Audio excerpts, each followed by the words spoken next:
Welcome to Jamaica News Television. Here are the top stories for today. Up first, Oracabessa Primary School lies in ruins after a fierce fire tore through the institution, devastating students and staff. Meanwhile, a shocking case of violence unfolds as a soldier faces charges for allegedly beating his girlfriend and assaulting her with a firearm.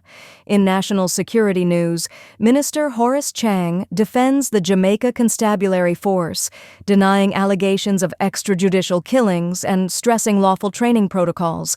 And in Mandeville, tensions rise as an attorney fights to free a licensed firearm holder detained under controversial circumstances. Stick with us for full coverage on these urgent developments. The Jamaican government is urgently seeking temporary facilities to accommodate over 600 students and 32 staff members of Oracabessa Primary School in St. Mary, following a fire that ravaged sections of the institution Wednesday night. Jamaica Fire Brigade units from St. Mary and Ocho Rios responded to the blaze, which erupted at 11:22 p.m., destroying 3 boardrooms at the rear of the premises. Assistant Commissioner Julian Davis Buckle, overseeing Area 2, reported that the fire gutted spaces used as a public education and reading room, with damages to contents estimated at $5 million. The cause remains under investigation.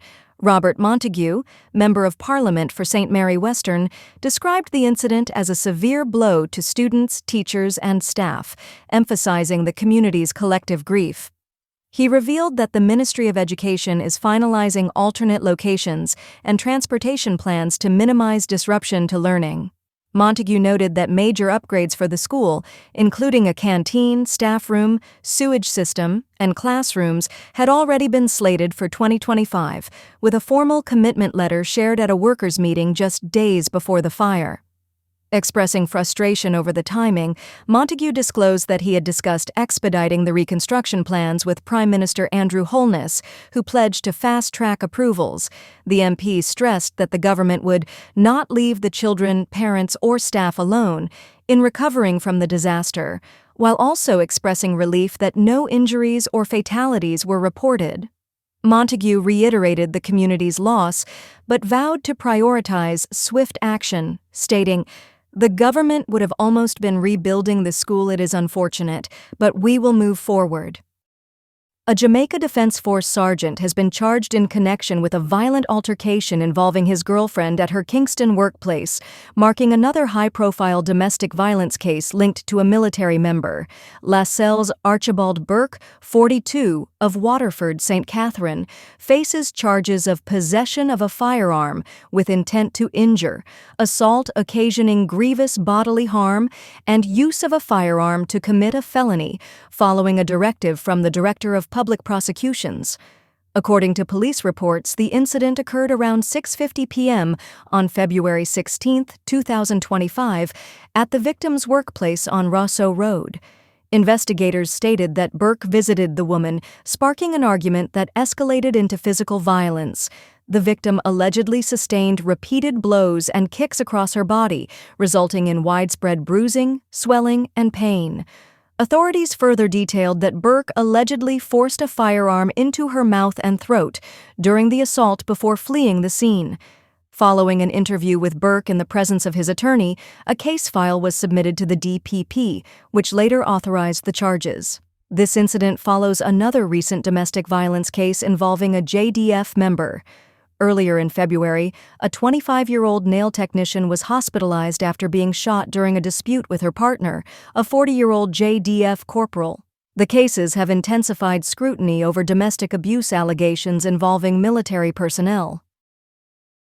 Against the backdrop of an increase in fatal shootings by the police, Minister of National Security Dr. Horace Chang says most of the criminals being targeted by the security forces are being put before a judge.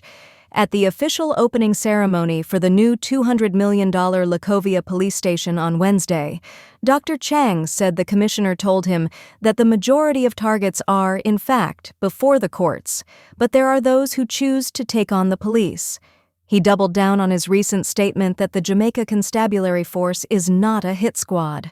In recent weeks, there has been widespread debate, including a statement by Police Commissioner Dr. Kevin Blake, who frontally told rights group Jamaicans for Justice that he would not apologize for the police carrying out their duty of protecting Jamaicans from marauding thugs. Dr. Chang said his view on the matter of fatal shootings has not changed. Statistics show that there have been over 50 fatal shootings so far this year by the security forces, more than double for the comparative period last year. Dr. Chang said with the increased deployment of police personnel to tackle criminals, once there is a confrontation, there will be more shootings. 6 hours before Dr. Chang's address in Lacovia, a man was fatally shot by the police during an alleged confrontation in Mollison District, Christiana, on Wednesday. Police named the man as Ronald Evans, 55, otherwise called Richard. Reports suggest sometime after 5 a.m., there was a targeted operation at a house at which Evans resided in the area. Head of the Manchester Police, Deputy Superintendent Kerry Duncan said personnel were executing a warrant when they were confronted by Evans, who allegedly pointed a firearm in the direction of the police. Duncan said a Glock 40 semi-automatic pistol was seized. However, residents described Evans as a well-known member of the community since he moved from Spanish Town to the area over a decade ago.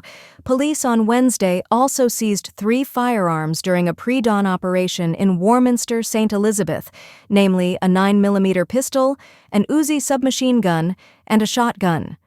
6 people, including a woman, were arrested in relation to the firearm seizures. Dr. Chang said illegal firearms are still prevalent in the country.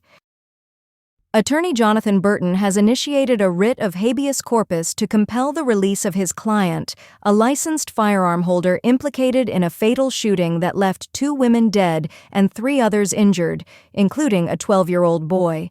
The legal action stipulates that the accused must be charged by Thursday or released from custody. Burton declined to provide further comments when reached for details. The incident unfolded late Saturday night during a candlelight vigil in Mandeville, held following a prior motor vehicle collision.